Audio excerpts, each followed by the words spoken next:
Oh, Lord. Trading Bitcoin. Many of you want to do that. Well, good luck to you. This is just a standard free retail platform called MT4. That's Bitcoin against the US dollar weekly chart.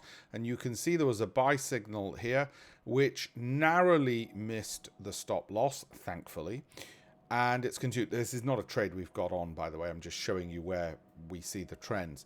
And the red dotted line means you would add to that position at that point. And that's done rather well for those of you who might well have seen and observed this. So it's gone from 200 to 300 over there, or 21800. Okay, now what have we got over here? Now, if you go to the 15-minute bars, what you're looking at is another way of trading Bitcoin, if you wish. And what's popular is you do the long term, maybe go long there, and on the 15-minute, you look for the shorts. And you found a short on the 4th of July at the moment, and there'll have been previous ones as well.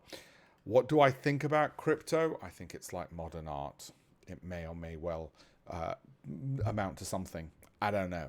Okay, it's not something I generally trade or invest in. Okay.